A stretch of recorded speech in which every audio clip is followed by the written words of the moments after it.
Hello, everyone. Thank you for joining us today. Today's event is Pitching 101 with the Polsky Center. My name is Katie Spoden, and we're happy to partner with this event with the upcoming event conference, Midwest.tech. And Jonathan Ellis is here to tell the people on the call what they can expect from that upcoming event. So Jonathan, if you wouldn't mind sharing some information about that. Awesome. Hi, everyone. Thanks for joining today. For those of you that don't know me, my day job is I run Sundalphin Capital. So we're a pre-seed and seed stage focused VC and based in Chicago, focused primarily on the Midwest. We launched Midwest Tech Connect last summer, partially in response to COVID-19, but also to take advantage of these sort of virtual event technologies that were emerging. So we were really just trying to get everyone in one place to sort of help facilitate connections. We focus on pre-seed, seed, and Series A stage companies, looking to connect with angel investors and VCs. This year, we've also added incubators and accelerators as community partners, some revenue-based financing options or venture lenders, and others. So we sort of expanded the scope. We talk a lot about manufacturing serendipity and connecting the dots. We see a ton of value in getting sort of everyone in one place. So if you know startups that should be there, please let them know. The website's Midwest.tech. And we have a bunch of pre-event programming like this, really focused on sort of actionable content for founders. And you can learn more about that at Midwest.tech/programming. But really excited to partner with Polsky. We love a lot of what the Polsky Center does, and really delighted to hopefully have a great session today. Great, thank you, Jonathan. And I'll put the link for registration for that event in the chat as well. So I'm pleased to introduce your facilitators for today's event. We have Starr Marcello, who is the Deputy Dean for MBA Programs at the Booth School of Business, and Nick Hamburger, who's the co-founder of Quevos Egg White Chips. Nick and his co-founder appeared on the current season of Shark Tank, and they secured a $200,000 investment from Kind Snacks founder Daniel Lubetsky. So they'll be going over tips and tricks today and lessons learned for all the entrepreneurs on this call on how to craft a great pitch. For any questions, feel free to put your questions for Starr and Nick in the chat feature, and we'll get to those about halfway through the event. So with that, Starr and Nick, I will hand it over to you. Thanks, Katie, and welcome everyone. I hope that you are settled in and ready for one of the best hours of your week. As Katie said, my name is Starr Marcello. I'm the Deputy Dean for MBA Programs at Chicago Booth. And I also teach entrepreneurship to the undergraduates at the University of Chicago. So our plan for this hour is that I'm going to spend about 10 or 15 minutes talking about how to master the startup pitch. I've coached hundreds of entrepreneurs in pitching. Usually those are first-time founders over the past 16 years through a variety of startup launch programs here at the University of Chicago. And after I finish my sort of best practices session with all of you, I'll welcome Nick to join me. As you heard, Nick is the co-founder and CEO of Quevos. He was also one of my best students in my class. And so I'm thrilled to be here talking about pitching with someone who is truly a master at that. And Nick will share, I hope, some highlights as well as maybe some lowlights of pitching for investment, because not everything always goes according to plan. And I'm sure he'll talk about his recent experience on Shark Tank. So at the end, we will welcome all of your questions. I think those of you who've been with me in a session before know that I really like to hear your questions and have more of a dialogue. And so I hope you'll be very willing to ask questions and challenge us along the way. All right, so let's talk about mastering the pitch. I'm going to talk about this briefly, but in 3 parts, all of which I think are equally important. 1, context, 2, content, and 3, mechanics.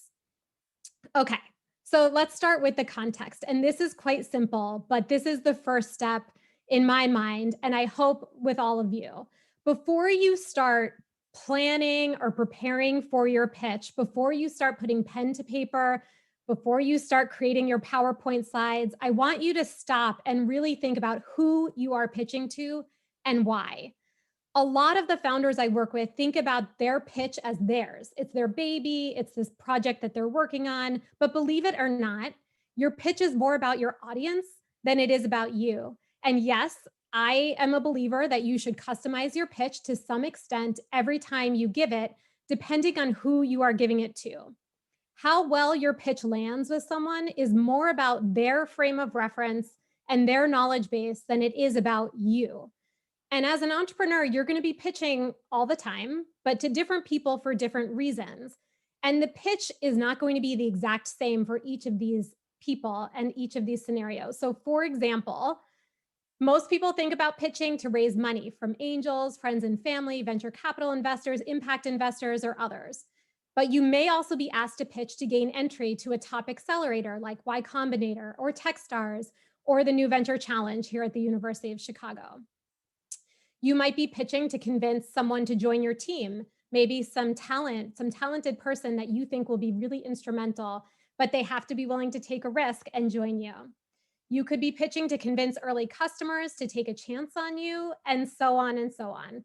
And this presentation or this discussion today is very much focused on the startup pitch context. But I want you to think about how some of the things I'm about to tell you about pitching could apply to any presentation that you are going to give in your life. So, why does context matter so much? Because it impacts your content, number 2 on my list. If you're pitching to a VC, you need to focus on things like market size, point of differentiation, why you're the right founder to lead this company. But if you're pitching to someone else, like maybe it's a technical co-founder or a CTO hoping she'll come join you, you might want to focus on other things like product and why it's interesting from an engineering perspective. So to master the pitch, you have to start by really thinking about the context in which you're pitching. And my assignment to you is to do as much research as you possibly can on your audience. If you are pitching to an investor, what else have they invested in? What is their background? What do you know about them? And let me give you a couple of examples, some stories from my class about why this is important. So this quarter in my class, I have a team working on a new product. It happens to be in the feminine hygiene space. It so happened during their pitch that one of the judges that they were pitching to was an angel investor in their top competitor. They had no idea that that was the case because the company is still in early stages, their competitor, and it's private information. It's not publicly listed. So unless they had something like a subscription to a database like PitchBook and had memorized every individual investor affiliated with their competitor, they would never know that someone had had that frame of reference. Another judge happened to have a patent on a technology that was key to one of their competitors. In that case, fortunately, they had done a ton of internet sleuthing on that judge in advance, and they had found that he had this patent and knew this information and then could prepare for the types of questions that he was going to ask them based on having a lot of detailed information on design. So that's one example. Here's another story about why it's so important to know who you're pitching to. A few years ago, we had an ed tech company going through the accelerator. And in their pitch, they claimed that the head of Denver's public school system had given them a soft yes to piloting their technology. Again, it so happened that one of the investors who was listening to this pitch was good friends with that person. So good, in fact, that they could text them under the table during the founder's pitch and ask them if they were really in discussion with this startup or not, and what they really thought about the technology. By the end of the pitch, they could say, oh, I already have conferred with my friend who you said that you talked to, who gave you a soft yes, and here's what that person had to say. You never know what the connections are of the people that you are pitching to, but the best thing you can do to prepare is to know in advance, who am I going to be talking to and what information can I possibly learn about them in advance? You will be less likely to be caught off guard, and doing your homework will really pay off. Okay, so I'm going to stop there on context and move to content. So what is the content of your startup pitch? First of all, hopefully, as part of researching the context, you gleaned information on the format of the pitch. And I'm going to talk a little bit more about this in the mechanics of pitching section coming up next. Content depends on audience and on format, meaning things like how much time do you have for your pitch? Typically, putting your content together, I call a process of elimination, meaning if your time is limited, how do you select the best content to succeed with your audience? No matter if your pitch is 3 minutes long or 30 minutes long, I want you to think about two things in particular with your content. One, what is the theme of your pitch? And 2, what is your opening or your elevator pitch, the thing that you use to start the pitch? On number 1, what is your theme? If you are pitching to a venture capital investor, your theme is, this is a good investment. If that sounds obvious, great. I'm saying this because in practice, I've seen founders pitch to VCs with different themes that are not always, this is a good investment. Sometimes the theme is, there's a really big problem in the world with XYZ. Let me spend my pitch telling you about this problem. I've seen this happen a lot, in particular with social impact enterprise businesses, where the problems the founders are solving are very real and very intense. It can be something like clean water in refugee camps, access to early childhood education, but the founders tend to spend a lot of time on the problem, which is their area of expertise, and less time on the business itself. Sometimes the theme that I've seen people use, again, somewhat inadvertently, is, let me tell you about my cool technology or my product. And I'm going to spend the whole pitch going into detail about how great my product is.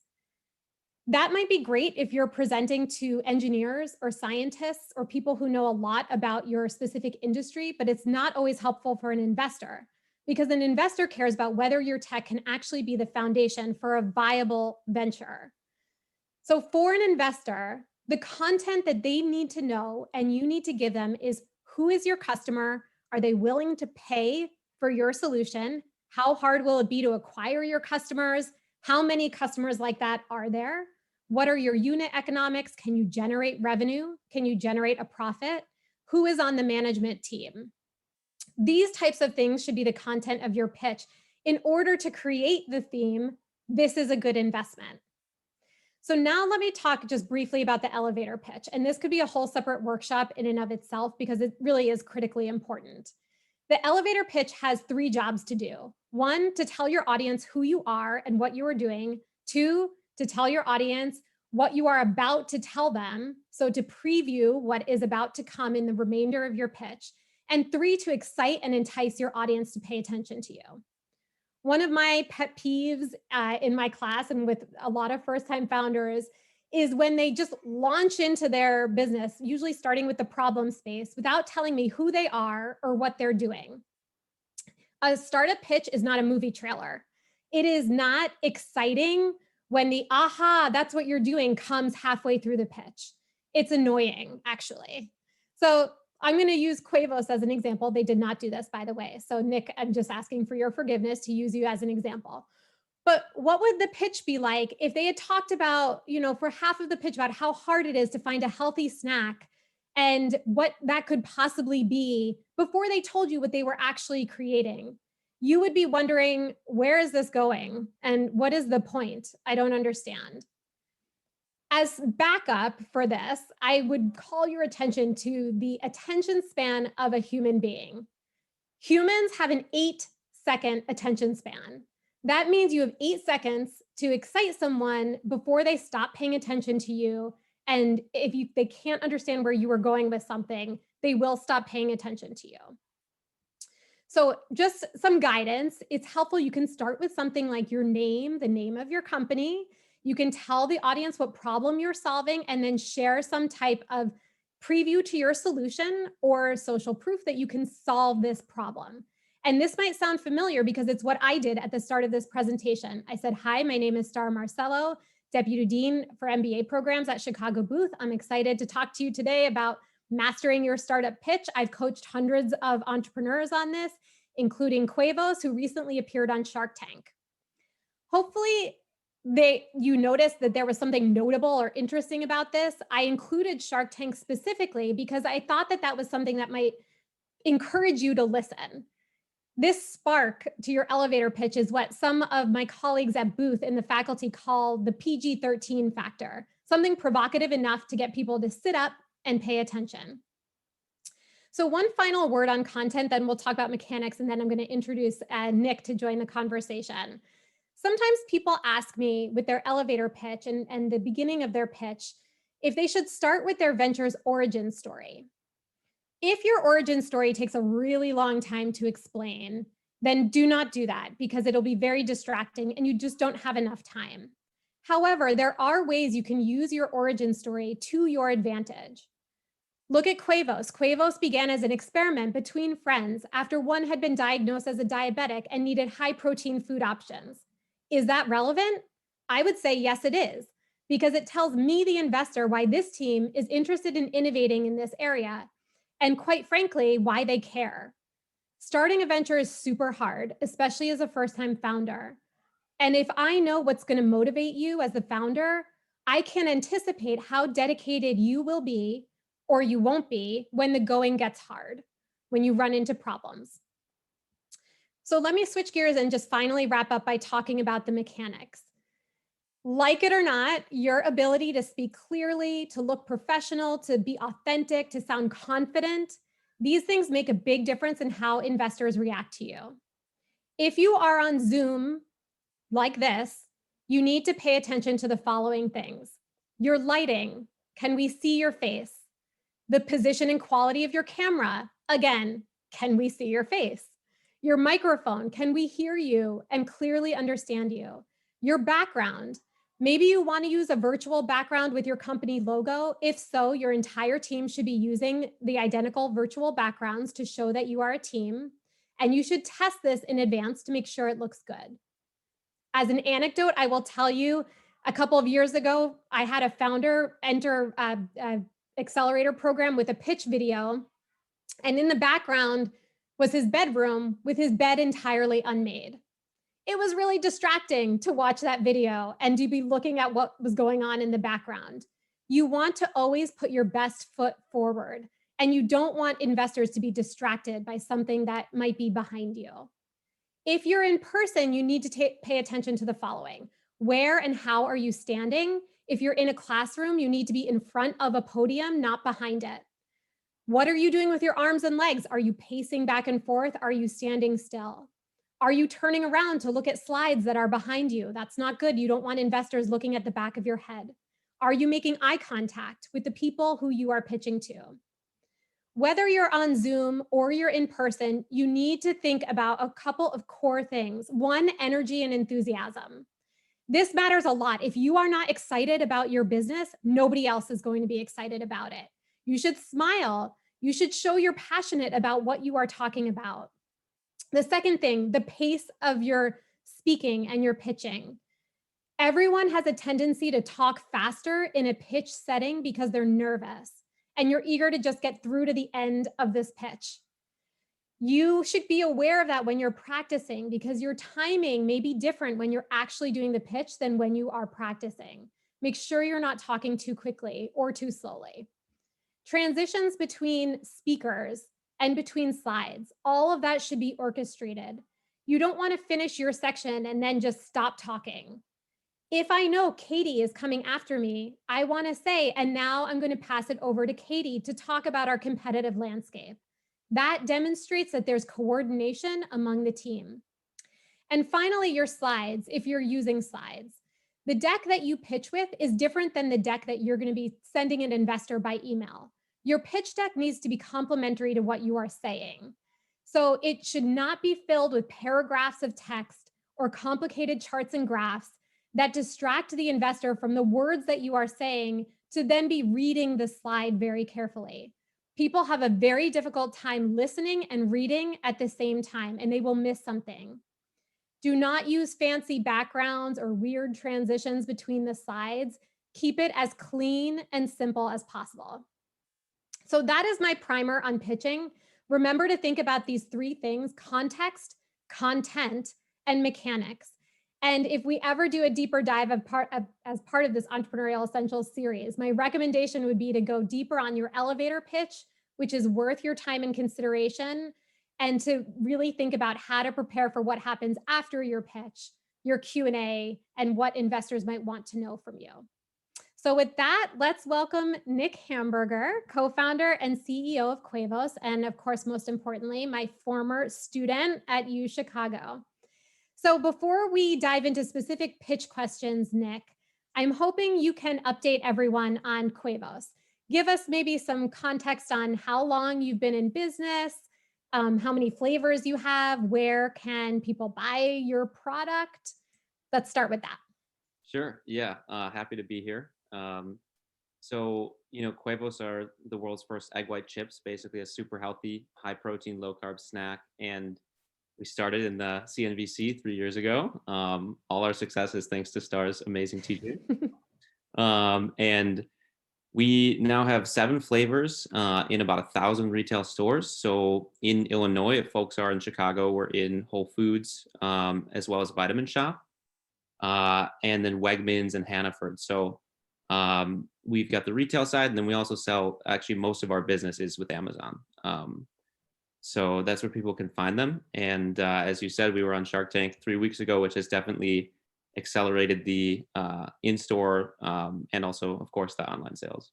Yeah, thank you. So I'm going to ask you, Nick, how many times do you think you've pitched Quevos? Counting like meetings and Zooms and things, right? Yeah. Probably like 300, I'd say. Yeah. So maybe let's just start with, how do you prepare for a pitch? Yeah, I think it depends on the context, as you're saying. First thing being, if it's an event, then the most important thing is how much time do I have? A 90-second pitch is a lot different from a 10-minute pitch. I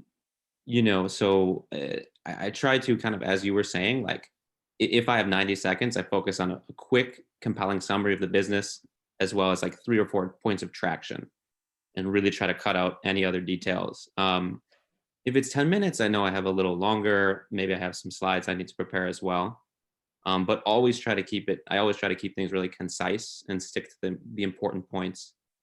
And then if it's a meeting with someone one-on-one, definitely a lot less prep time overall. I don't know if it's common, but the style I like in a one-on-one meeting is to give a quick story, 3-5 minutes, and then let the investor ask questions, because I'm trying to eliminate any doubt that they have or any questions they have. So I would rather take up an hour with 12 of their questions versus I talk for half an hour and they ask 4.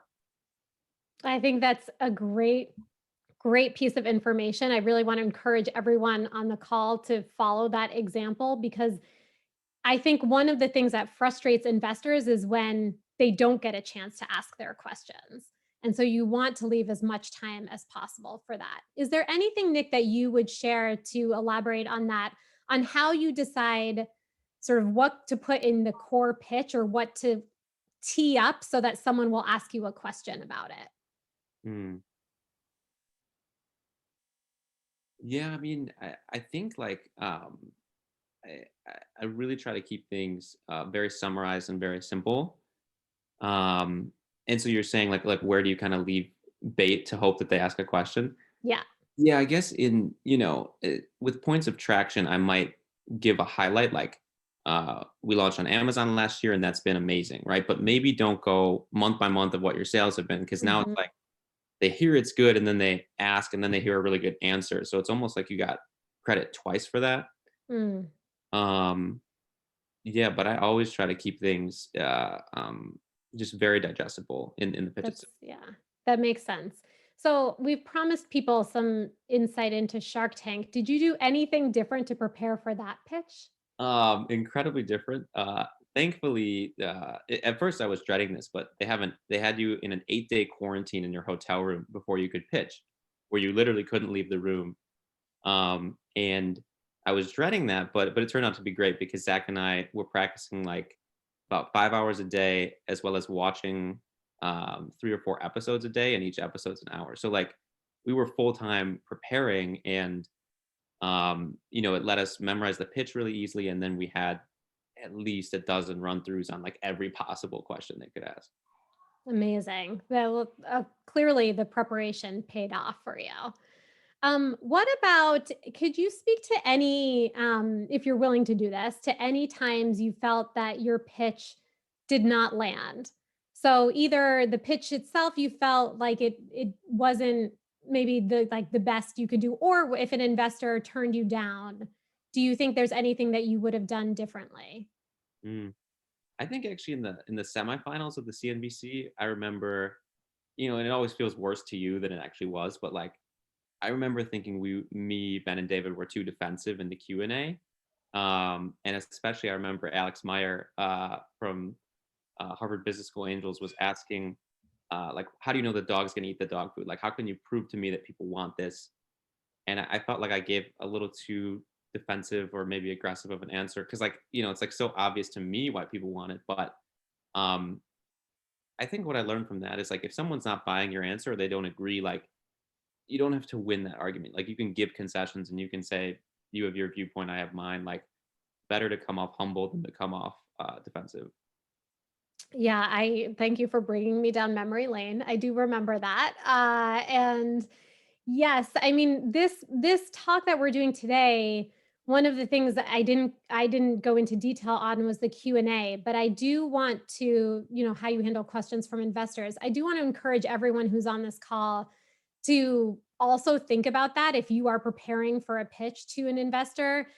Remember, the whole preparation period is not just your pitch, it's also anticipating the questions that could come afterwards. And you heard Nick just say with Shark Tank that they had studied prior episodes to know what types of questions do they typically ask and what are our answers going to be to those questions. That you should spend as much time on, if not more, than the pitch itself.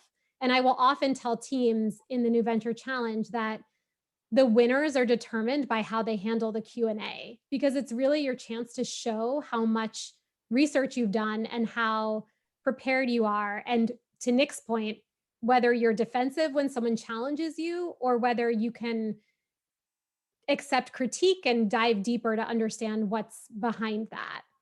So that is a really good example. Nick, I'm curious, I want to take you through like other pitches other than investor pitches. So you mentioned you're in Whole Foods, Wegmans, and Vitamin Shop now. How do you pitch to channel partners or distributors or other people who are going to be really core to your business, but are interested in other things? Yeah. There's a lot of the same principles, of trying to keep the energy and enthusiasm to try to form a connection. And so, and part of that is like letting them lead. I really believe in that. Like, let it be about them and their questions, and not about your sales deck. And I actually don't even have a sales deck for retail, which is like every brand does. And sometimes I get asked about it, but we don't have like years of history of sales data in stores. And so I try to just get people to focus on the appeal of the product, our Amazon reviews, our traction overall, and then just try to address their questions. So you're supposed to have a deck for that, but I've never needed one. And I think, just really trying to stick to however they want to lead and just trying to give them the information they need. And also, like, I like to do this with investors too, but if I can spend 3 minutes at the beginning, as long as they're willing to talk about them and their life and their kids, and me and my life, and or at the end, like just the more personal it can be, and more casual, I think the better. That's interesting. Building a rapport and sort of treating it as building a relationship with someone beyond just the transaction.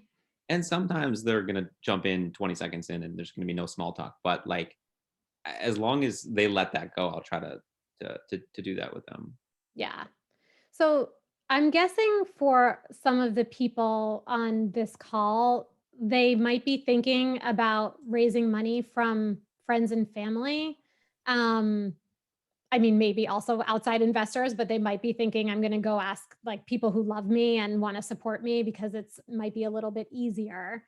Do you have any thoughts on how you pitch to friends and family versus a more institutional investor? Yeah, I mean, at least in my case, and I've heard from a lot of people, like there's definitely lower criteria for that pitch. Like, they love you, and so they'll give you grace if you have a bad answer or something. But yeah, I mean, I think that comes more down to like just how comfortable are you with that, and also making sure this is your one shot. You're not going to come back if this fails.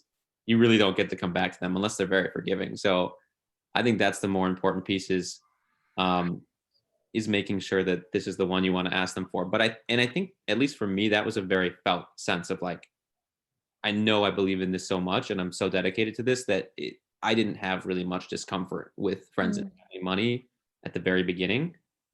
If you feel exceedingly uncomfortable, I mean, it could be just that you're nervous to ask your friends and family, but it might be a sign that that's not the one you want to ask them, the venture you want to ask them for. Yeah.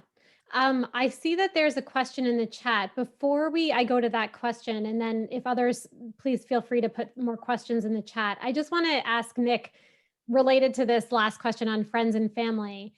He mentioned you might only get one shot at this, and he had 100% conviction that Quevos is what he wanted to ask friends and family for.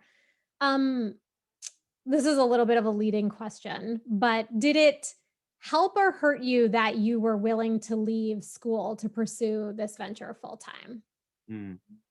I think it ended up helping a lot. I'm sure people would have treated me seriously too if I was still in school full time, but it's just the ultimate show that you're dedicated when you are a student and you take a break. And I think I couldn't have done as well with, an extra 6 hours a day outside of 8-10 hours of school. I just think it would have been horrendous. Yeah. Okay. There's some questions coming in. So let me start at the top of the chat with the first one. So David is asking, are there ways to research or target VCs by concept, theme, or sector to better align with their interests in scalable investments or to address specific industry issues like entertainment, social impact, or AI? Yes, it depends what databases you might have access to. One of the ones I mentioned previously was a database called PitchBook. And I know not everyone has access to that, but that is a very extensive database of private company information, including venture funds by sector, as you are describing, whether it's food like where Nick is, or AI or machine learning. It lets you do deep dives in that area. You can always, of course, Google around and look at LinkedIn also, and go to conferences like Midwest.tech and other things in the area that might be on this topic. But I hope that maybe gives you a little bit of a sense of some of the tools that are out there. Is there anything, Nick, you would add to that? Is there any way that you researched VCs in your space? This is going to be my same answer to a couple of the next questions. It's like, I actually never really used a list or never did research and reached out to people. It was all asking people I knew, hey, do you know anyone who invests in consumer or in food? Because those warm leads I found are always way better than just a random, cold reach out. Yep. Great. Thank you. So the next question I have up here is from Yami. What happens if you do not have a network of family and friends to ask? That's a great question. I get that question a lot. In part, I think because I work a lot with very young founders who might be undergrads, and lots of people do not have family and friends to ask to invest in their venture. This is where networks matter a lot, and your ability to, I think, put yourself out there and be part of an entrepreneurial community. So you being here now is a great signal to me that you are building your entrepreneurial knowledge and your entrepreneurial community. And these communities are really important.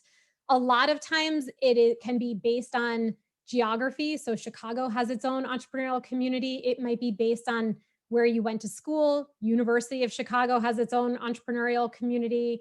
And in entrepreneurship, at least in my experience, the network is pretty tight because people know how difficult it is to start a venture. So if they can be helpful in connecting you to someone who knows a lot about the field that you're trying to start a venture in, whether as an investor or as a mentor or someone who does even angel investing, like gives small amounts of dollars in, people are usually pretty open to making connections with you if you're very dedicated and serious about launching your company.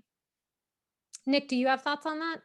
Yeah, I would say the same thing. A lot of it will come down to the impression you make. And if they sense that you're dedicated, you know your stuff, you've done your research, that's where one person will enjoy talking to you and they'll say, hey, I actually know 3 people who could help you out. Not always for investment, but sometimes, so I think that that's important. But yeah, you at least for our rounds, I had to do more networking than I really could have imagined I would have needed. But I probably took 100 meetings for our first round, and maybe 10 of those were people I was close connections to, but then the other 90 were introductions of those people I know well who know other people, and then they know other people. It takes a lot of time because it can take a lot of introductions to get to the exact right person who can really help you. I think at one point early on with Nick, I think I recommended that you speak with a friend of mine who's a food scientist, but definitely not in your area. And that's an example where, like, I know someone not exactly in his area, but that person might know other people who are exactly in Nick's area and could maybe be helpful either as with their expertise or investors, but it can take a while to get to the right person. Yeah. So, okay, let's go to Olivia's question. In a 3-minute pitch, how many seconds is ideal for starting your elevator pitch? Not very many. Go ahead, Nick. I was gonna say maybe 30 seconds max. Yeah, max, I would say. Not very many. This is why it's really elevator pitches, I think, are really, really difficult to get right because they're so short and you don't want to say too much because you're going to then give your whole pitch, assuming someone's interested in what you want to hear. But having enough in there that can capture someone's interest so that they want to hear what's coming next, I think is the key to a good elevator pitch. Okay, Nick, I'm going to give you the next one from Yami. I hear that if the team is young, you shouldn't start with who you are, founding team. Is this a preference? If so, how can you decide? Yeah, I totally agree with that. And not that you shouldn't have a slide where you have you and your team, but we put ours definitely probably later in the deck than a lot of startups would have at the beginning. As we grew and we did our second round, our team slide actually came up further because we started to get some more impressive people on the team. The other thing I did with our slide is I kind of have equal space for our advisors as for the team because it's often easier to get someone on your advisory board that's really impressive than it is to get a CFO, who worked at Bank of America, right? So like, I would always, when I talked about the team, I would say, I'm really dedicated. My other team members are dedicated and we're quick learners. But for the places where we don't have experience, we have these 4 amazing advisors. Do you want to share who any of your advisors are? They're so impressive. Sure. Yeah, we have from the beginning, we've had Andy Friedman, who's the founder of Skinny Pop Popcorn. And my mom has known him for like 45 years. So that's nice that they know each other. And then we have Caitlin Smith from Simple Mills, who you connected me to, Starr, who won NBC. And now we have Daniel from Kind, as well as Michael Alter, who's been fantastic and is a Booth professor. Yeah. Awesome. Thank you. Okay, let's go to Vishali's question. What advice do you guys have for monthly Polsky quick pitches? These are only supposed to be a minute long. So I'll maybe weigh in on this one and see if Nick wants to add. But yes, the Polsky quick pitches are only a minute long. Essentially, the way that I think about them is your elevator pitch plus maybe 1 more sentence or 2 more sentences tops. The objective of the quick pitches is really to figure out if what you are doing is of interest to someone else to have another conversation that goes deeper. So it's very surface level. You are not really pitching the entire business, how it works, what the revenue model is, the competitive landscape, all the different pieces. What you are trying to do is signal to the people in the room the industry and the approach, maybe what's different or unique about what you are doing, and see if someone wants to come ask the follow-up question to you about, that sounds interesting, tell me more. And hopefully the outcome of those quick pitches is not only maybe some connections if people know people in the space that you're in, but also potentially teammates if people want to join your team and work with you on what you are doing. Or it could also be interesting for even challenges or questions. Like, I didn't understand what you just pitched. Can you explain it more? That's a great way to get feedback on whether your elevator pitch is landing or not. But these are really, really quick. Katie, do you want to add to that? Yeah, I can jump in with a quick explainer on those events. So quick pitches, Vishali is correct. Those are only meant to be 1 minute long.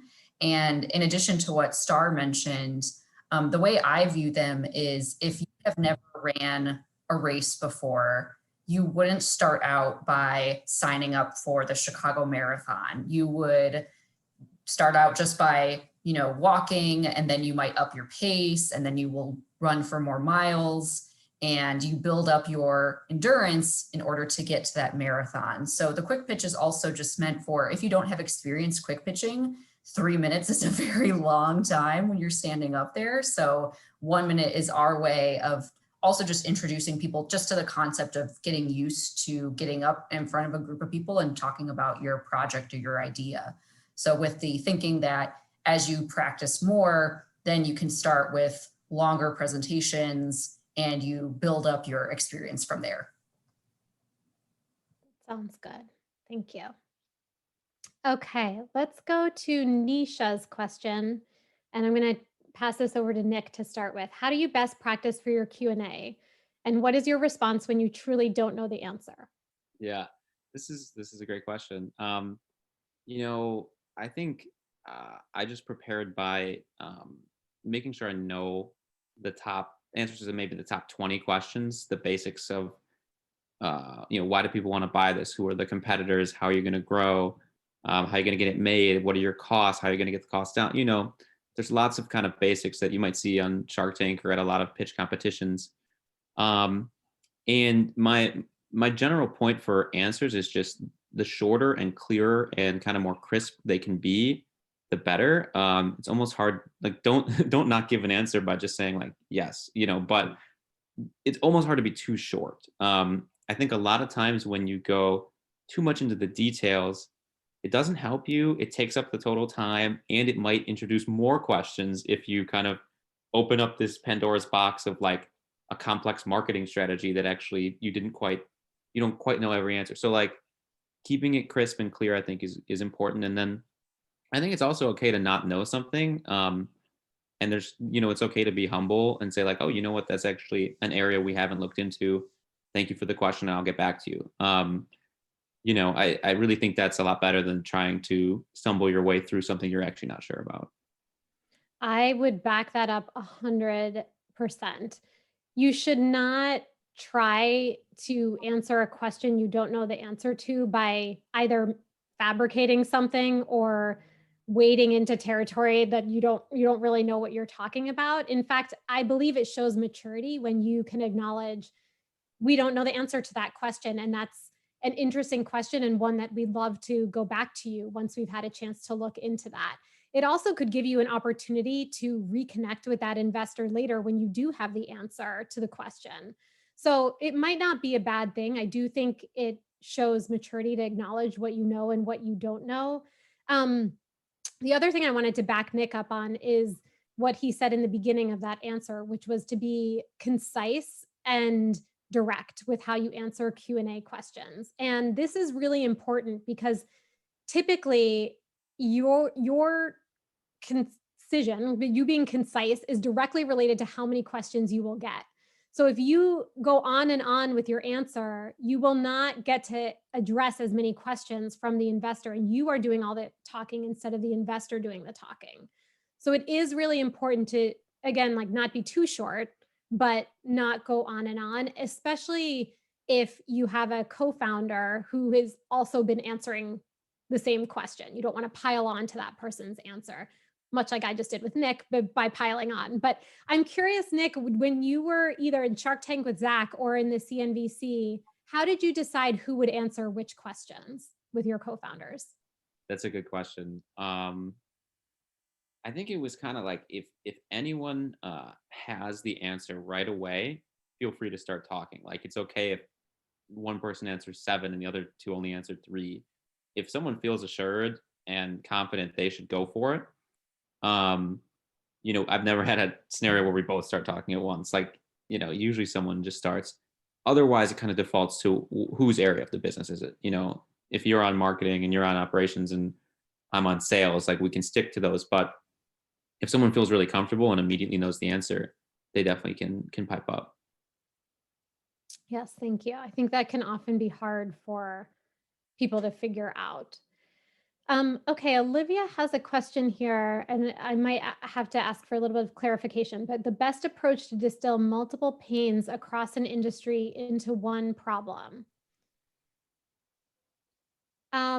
I'm not sure I totally understand the question. I have a feeling you might be thinking of something in particular with a particular industry, but typically I think I've seen people try to do a lot with their startup right from the beginning. So I'm going to extrapolate maybe and answer a question similar to your question. Maybe it'll capture part of this. But with the founders that I work with, they are often aware of lots of pain points across an industry, and sometimes people will try to do them all. Like, we're going to start by addressing, I'm just going to pick something out of thin air, but if we're addressing the hunger problem in, India, I mean, picking a random place, they will say, well, we don't only want to address in India, but we want to address it in these 12 other countries as well. And a lot of times what I will tell them is, just as a founder, you need to start in a very focused way. Nick, when he started Quevos, did not start with a product line of 12 different products that all have to do with high protein food direct to consumer. He started with one. It was egg white chips. And so I think even initially you probably started with one flavor, and you have to just start somewhere and get a foot in the door before you think about all the different places you could make an impact. Nick, I don't remember, what flavor did you start with?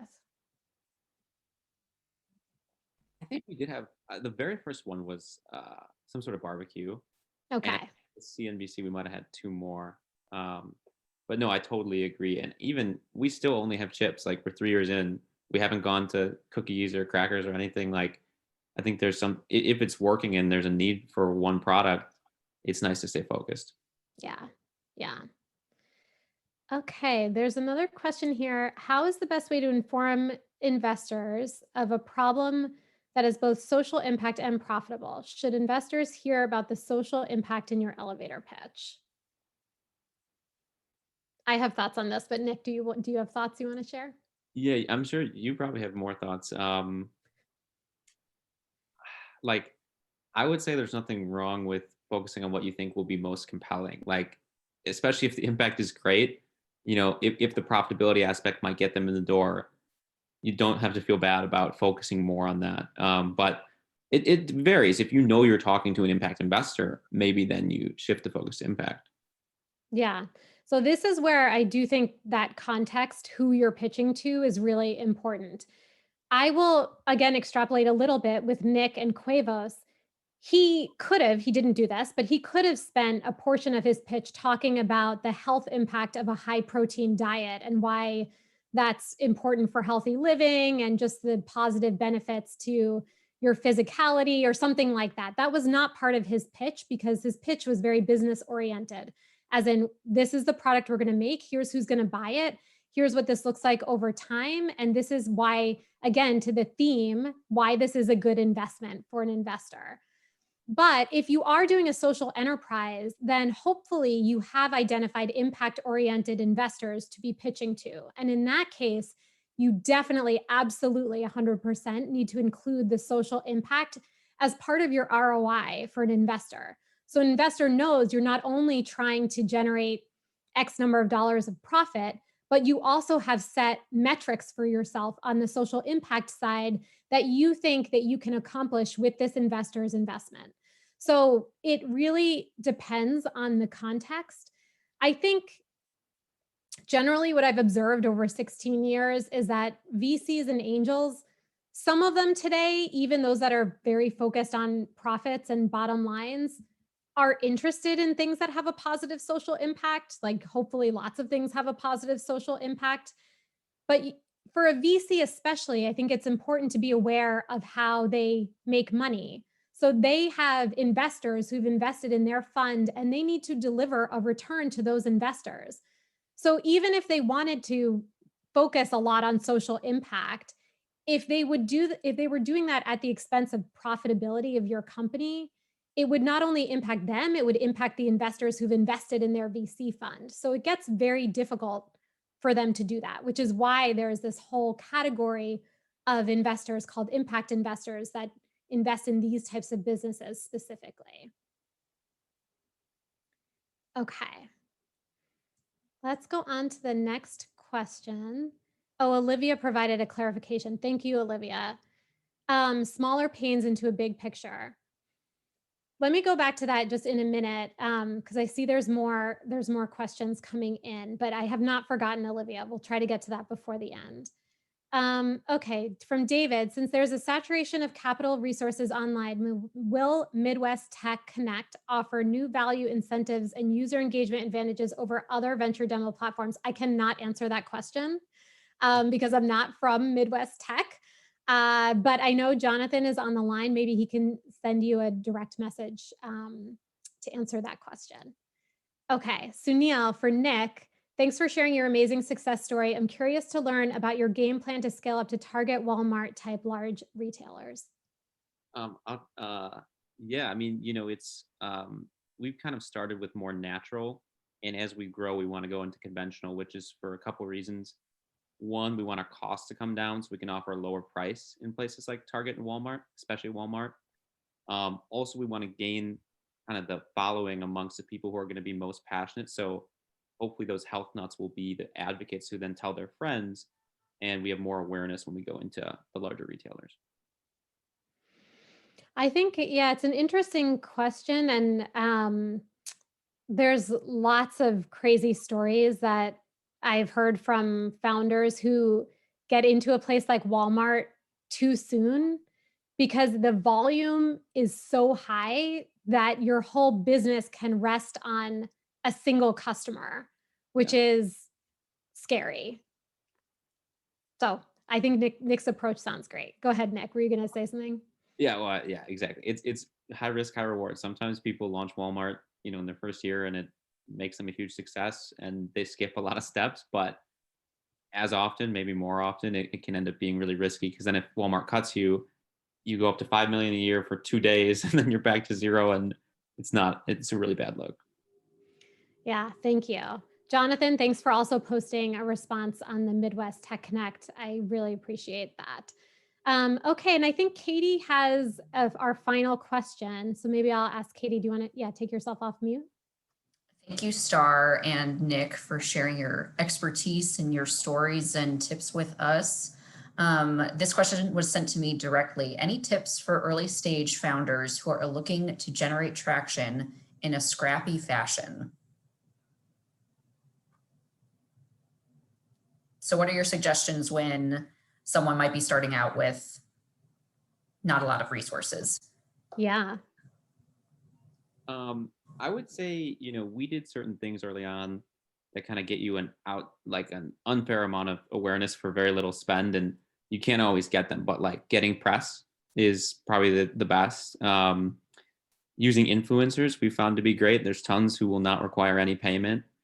Same thing like bloggers, podcasters. So finding those places where you don't have to have any marketing budget or much marketing budget to get noticed, but scrappy is the right word. You got to spend a lot of time reaching out to people and telling them your story and trying to get them to kind of, provide a value for you without much compensation. So they have to really kind of like your brand and like you. Yeah. And I'll just add that most of the entrepreneurs I work with are very scrappy for a long period of time because you don't have a lot of resources to work with. And I think I always encourage people to be entrepreneurial, not only about the business that they're starting, but also the process around it. So don't be afraid to ask for favors from people. Don't be afraid to tell people what you're working on. Think about who you know and who those people know also, and ask for introductions. Every time you meet someone, not to sound creepy, but you should be looking at their LinkedIn and all their connections that they have on LinkedIn to see if there's people who can help you. It really is like the total entrepreneurial mindset, and really seeing every potential connection as a resource that could be used by you until you're able to hire your expert on marketing or your PR agency on record or whatever it might be. But you have to be proactive, and you have to get comfortable with asking for things, which some people are comfortable with that, really comfortable, and other people are not. Okay, I think we're a minute over time. So I want to be sensitive because I know other people have other meetings starting. I know there were a couple of questions we didn't get to, and someone I think had asked for contact information. I will defer to Katie on that as the event organizer to figure out how we can share that out. But I want to thank everyone for coming, and you asked great questions, and I especially want to thank the organizers, Katie and Midwest.tech. And I also really want to thank Nick for doing a great job giving great advice and spending an hour of his day with us. So thank you all. Have a great remainder of your week. Thanks, Starr. Bye. Thank you.